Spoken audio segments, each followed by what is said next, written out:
Sri Lanka's government has been fighting the Tamil Tiger rebels for more than 2 decades, and the government is said to be deeply concerned for the civilians caught up in the conflict. Well, joining us now with his perspective, the Sri Lankan ambassador to the United Nations, H.M.G.S. Palihakkara. Mr. Palihakkara, thank you for joining CNN today.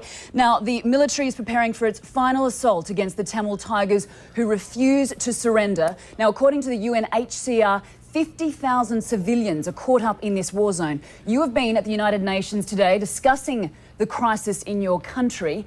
Can a bloodbath be avoided?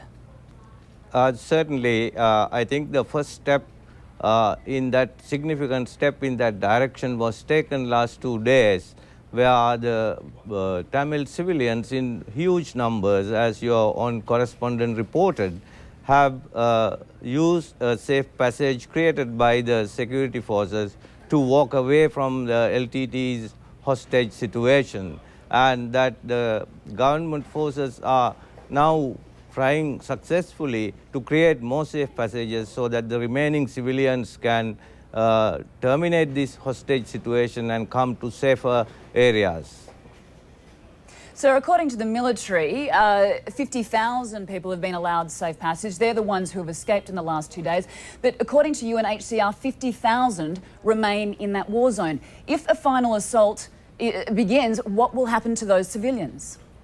Certainly, like the 60,000 who were held hostage by the LTTE, the remaining civilians will also make use of the safe passages that the security forces are now attempting to create and come to safer areas. That's the intention of the government. Up to now, government has declared 2 poses, but the LTT prevented them from coming. I think your correspondent showed the drone pictures very clearly. They are firing into the beach and preventing civilians from coming. So the government has decided to use special forces and create safe passages, and the first lot, 62,000 of them came the last 2 days. So what happens to those people who can't get out, who the Tamil Tigers refuse to release? The international community has been very clear on that.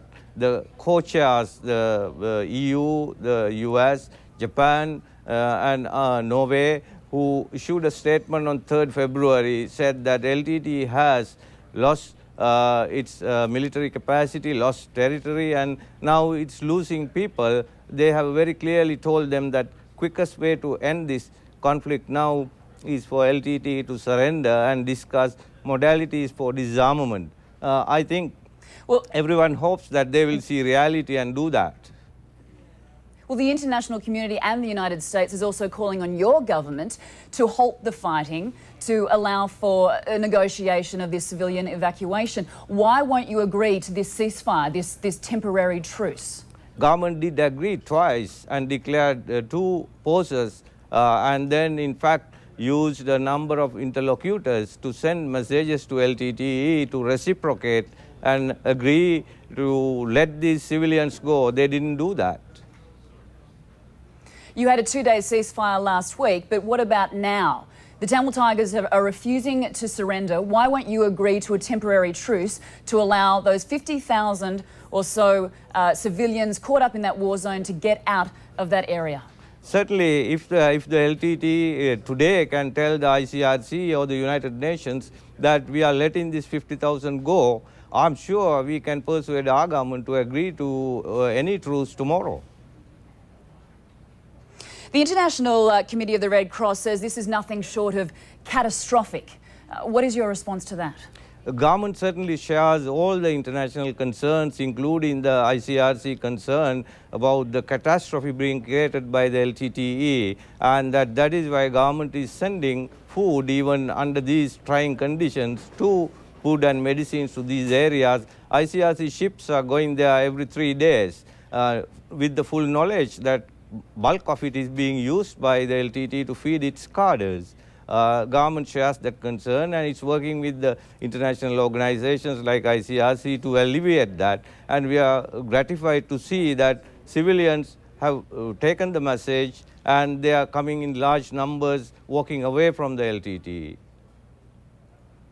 So, sir, is there any chance that there will be a truce in the following days? I repeat that if the LTT agrees tomorrow and tell the ICRC and the world that we are letting these 50,000 or 60,000 or 10,000 people go, remaining people go, I'm sure we can persuade the government to agree to any modality to facilitate that, including a truce.